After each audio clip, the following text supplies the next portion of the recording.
ഞാൻ കുറേ മുന്നേ കൊടുന്ന് വെച്ചിട്ടുള്ള ഒരു മണി പ്ലാന്റ് ആണ് കേട്ടോ അത്. വെക്കുമ്പോൾ ഇതിലും ചെറുതായിരുന്നു, ഇപ്പോൾ കുറച്ച് വലുതായിട്ടുണ്ട്. ഞാൻ ഇതിനെ ശരിക്കും ശ്രദ്ധിക്കാറൊന്നുമില്ല, അതുകൊണ്ടാണ് തോന്നുന്നത് ഇതിന് വലിയ വളർച്ചയൊന്നും ഇല്ലാതെ അങ്ങനെ നിൽക്കുന്നത്. വല്ലപ്പോഴും വെള്ളം മാറ്റി കൊടുക്കും, അതല്ലാതെ വേറൊന്നും ചെയ്യാറില്ല. അടുക്കളയത്തെ ജനൽ തുറന്നിട്ട് കുറച്ച് കാലമായി എന്നാണ് തോന്നുന്നത്. എനിക്ക് ഇപ്പോൾ അടുത്തൊന്നും ജനൽ തുറന്നതായിട്ട് ഓർമ്മയില്ല. അപ്പോൾ അത് എൻ്റെ റംബൂട്ടാനാണ് ആ നിൽക്കുന്നത്. കുറേ ആയി റംബൂട്ടാൻ അങ്ങനെ വെച്ചിട്ട്. റംബൂട്ടാൻ ഒരു ജീവൻ വെച്ച് വളരുന്നില്ല. അതിൻ്റെ ഇലകളൊക്കെ അങ്ങനെ എന്തോ ഒരു ജന്തു കടിച്ച് തിന്നുന്നുണ്ട്. പുതിയ ഇലകളൊക്കെ കിളിർക്കുന്നുണ്ട്, എന്നാലും അതിനൊരു ജീവൻ വെക്കുന്നില്ല. ഞാൻ ഈ ഫോണായിട്ട് സൂം ചെയ്ത് നോക്കണത് അപ്പുറത്ത് 2 പറമ്പ് അപ്പുറത്ത് റോഡ് സൈഡാണ്.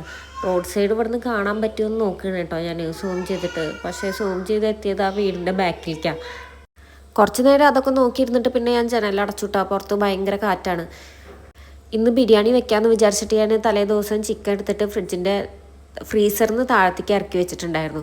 അപ്പോൾ അതെടുത്തിട്ട് ഞാൻ പുറത്തേക്ക് വെക്കുകയാണ് കേട്ടോ. പിന്നെ അതാ കഞ്ഞിയാണ് രാവിലെ ഉണ്ടാക്കുന്നത്, പൊടിയരി കഞ്ഞി. അതിൽ കുറച്ച് ചെറുപയറോടുണ്ട്.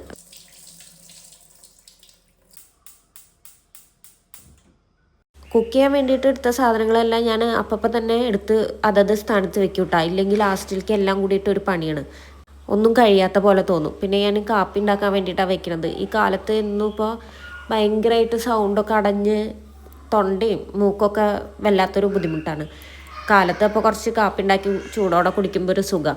കാപ്പി ഉണ്ടാക്കാൻ വേണ്ടിയിട്ട് വെള്ളം വെച്ചപ്പോഴാണ് പഞ്ചസാര കഴിഞ്ഞിട്ട് വാങ്ങിയിട്ടില്ലല്ലോ എന്ന് ഓർമ്മ വന്നത് കേട്ടോ. അപ്പോൾ പിന്നെ ഫ്രിഡ്ജിൽ ശർക്കര ഇരിക്കുന്നുണ്ടായിരുന്നു. അങ്ങനെ ഞാൻ ഇന്ന് ശർക്കര കാപ്പിയാണ് ഉണ്ടാക്കണത്. പിന്നെ ഞാൻ ബിരിയാണിക്ക് വേണ്ടിയിട്ട് ഉള്ളി, വെളുത്തുള്ളി,